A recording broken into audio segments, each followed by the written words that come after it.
Alright, what's up guys? Another quick cam kit episode. I know I said I wasn't going to film much more of these, and I'm not going to go into too much detail. These are going to be nice and short and sweet. I just want to show you guys the results of different combos, and this one is slightly interesting. I think it's going to be pretty well the same combo we ended up doing in the Monaro.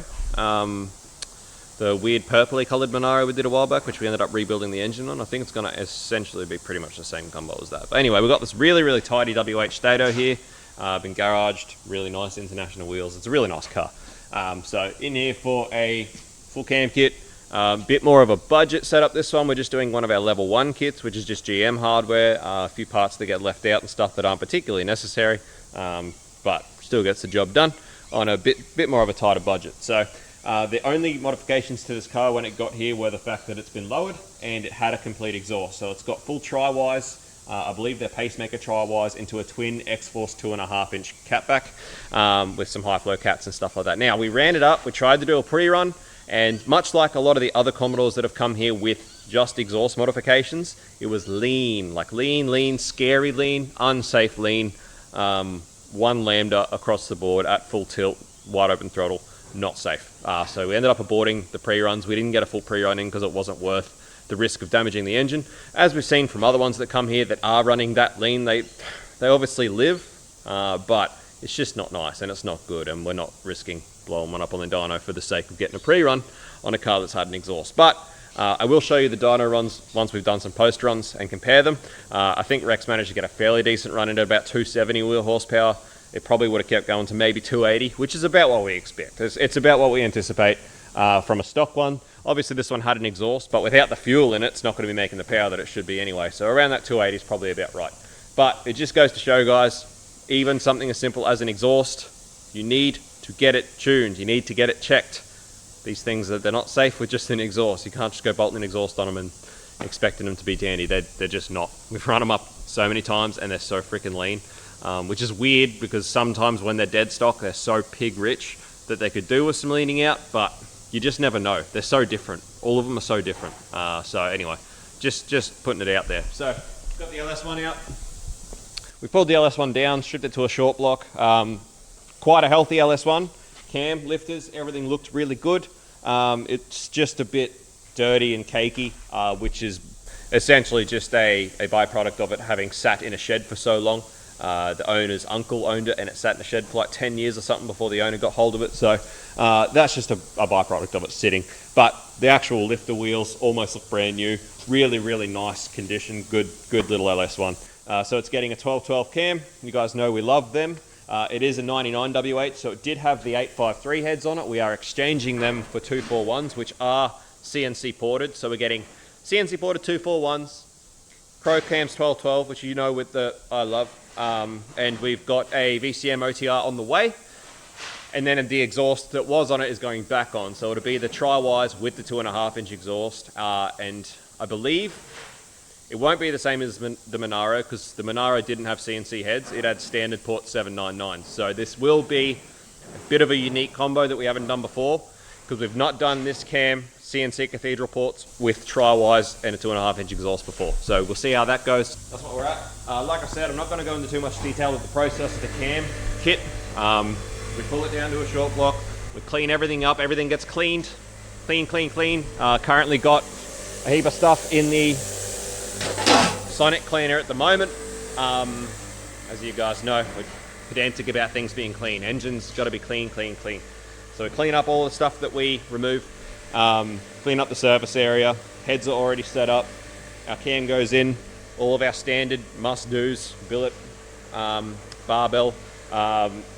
It's not part of the level 1 kit, but we probably will just put a billet pickup girdle on it anyway. New timing set, new lifters, LS7 lifter kit, dual springs, CHE rocker, CHE trunnion upgrade in the rockers. This one will need push rods as well because the heads have been decked. Try and get some more dynamic compression in it with this 1212. So yeah, all the standard stuff that happens here. I'll link some other videos where we do show it a lot more in depth, but with how many times we've done it already, it's so much work to film and edit it all. So I'll we'll cue back in when we're getting it back in the car. It's also getting a 3000 3200 red diamond converter. So a new converter in the box. PWR transcooler to suit the converter. When you put a converter in there, you generate a lot more slip, you generate a lot more heat, needs a decent transcooler. So we've got a PWR transcooler to go on. Yeah, it's all your standard upgrades. Let's see how it goes. We'll tune back in soon.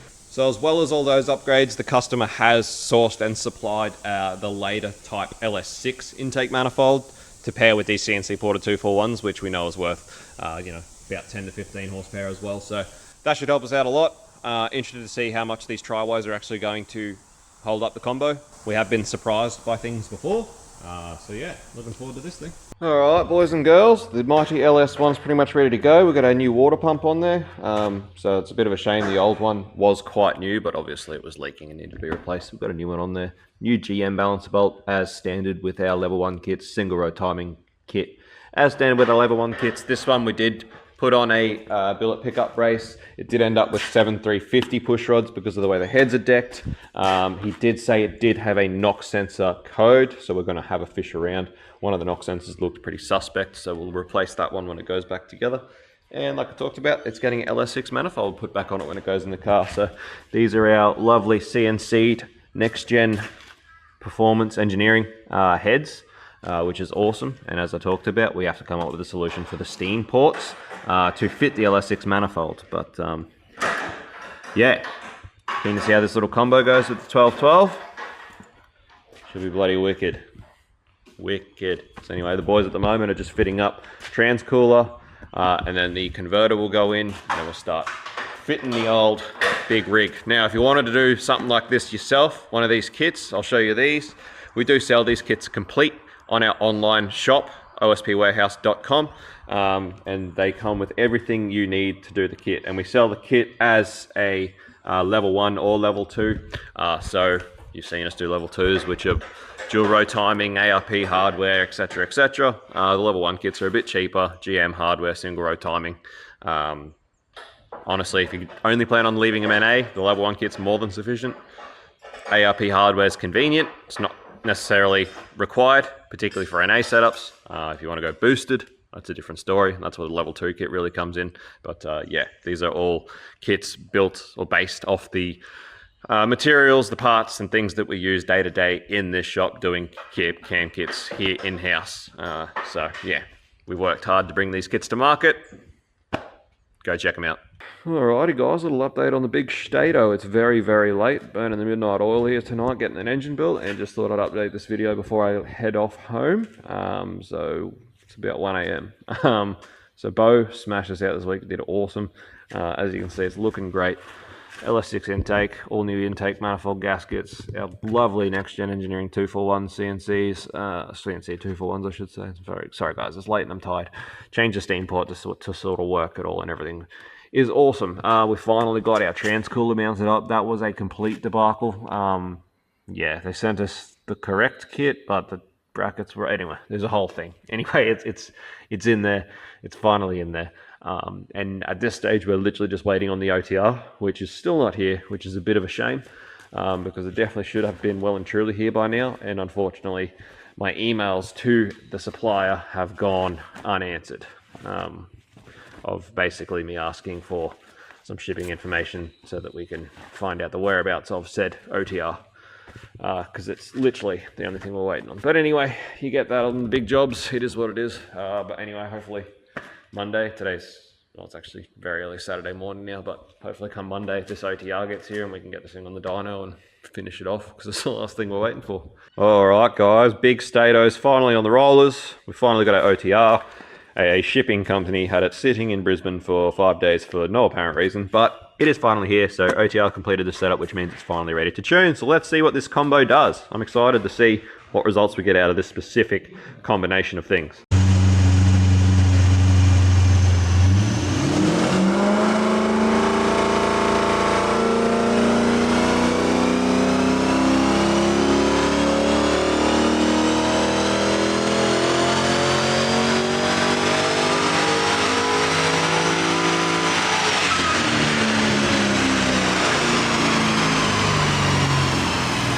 Alright guys, that's pretty much the big Dyno all sorted. Just got to do a road test and sort of make sure the gearbox and everything else is behaving itself. But really, really good result. Still surprised by some things. all the time. 417 horsepower at the wheels. That is, for us, a new record for an auto LS1 car, period. Which is really, that's amazing, honestly. It's astounding. We did not expect that. Yeah, 417 horsepower at the wheels. That is wild. So this combo is working freaking awesome. I have always had my suspicions about tri-wise keeping air velocity up, helping the exhaust side of things, and actually potentially doing better with cathedral port. Well, actually, not even just cathedral port, but just LS heads in general. The issue is always getting exhaust out. Once you've got CNC ported cathedrals or even stock port rectangles, usually getting air in's not the problem, it's getting it out. So I have always had suspicions about tri-wise, but in the past have never really had them validated as much as they have been here. So could be something to do with the tri-wise, could be the fact that this thing is just a freak. It does happen. We have had a few freaks. But, you know, we've done tri-wise with this cam before, but not with CNC heads. So we've done tri-wise with this cam with standard like 799243 heads before, not gotten amazing results. My WK was this cam, stock port 799s with 4x1s and twin 3-inch exhaust, and it went 404 wheel horsepower. So to get 417 wheel horsepower out of this thing is awesome. Really awesome. So anyway, great result.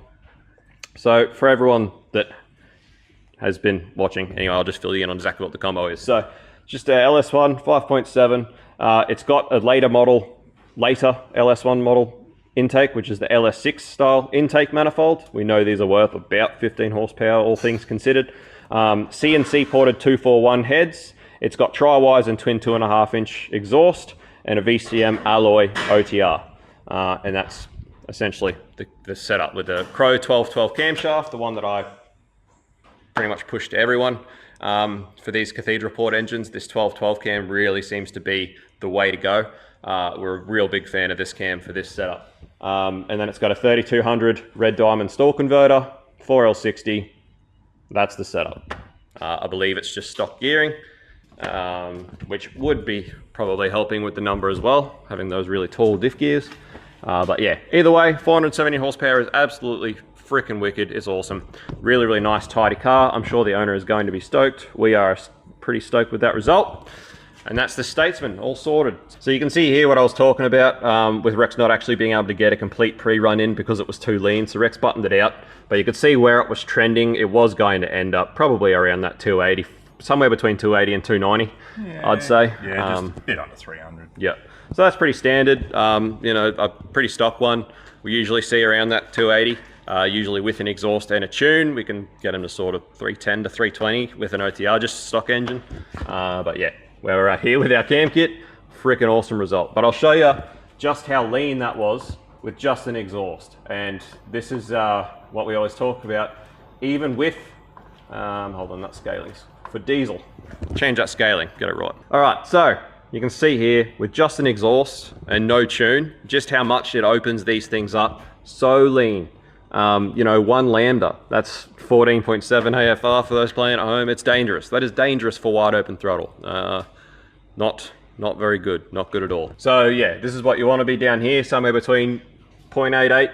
0.88 is about 12.8 AFR for unleaded. So anyway, that's where you need to be at wide open throttle for it to be safe. So being up there at 1 lambda, not safe at all. So if you do put an exhaust on your Commodore, get it freaking tuned. It will not live forever if it's doing those sorts of things. Anyway, just our 2 cents. So remember, you can buy these kits complete from our web store, OSPWarehouse.com. Head over and have a look if you're looking to cam your LS yourself. We sell all of the parts needed to do it. It's all the parts that we use right here in-house to do this work. We brought the kits to market because there's so much crap out there on the market. People are way overpaying for things they don't need, so we decided to bring a kit together of all the things that we use to do what we do, so that you can just buy it, do it yourself, get your mates to do it. Do it in the shed. If you've got another mechanic, buy it, get them to do it. I don't know, whatever you want to do. But go check it out, OSPWarehouse.com. Thanks for watching as always, guys. Smash like, smash subscribe. We'll see you on the next one. Peace out, see you, bye.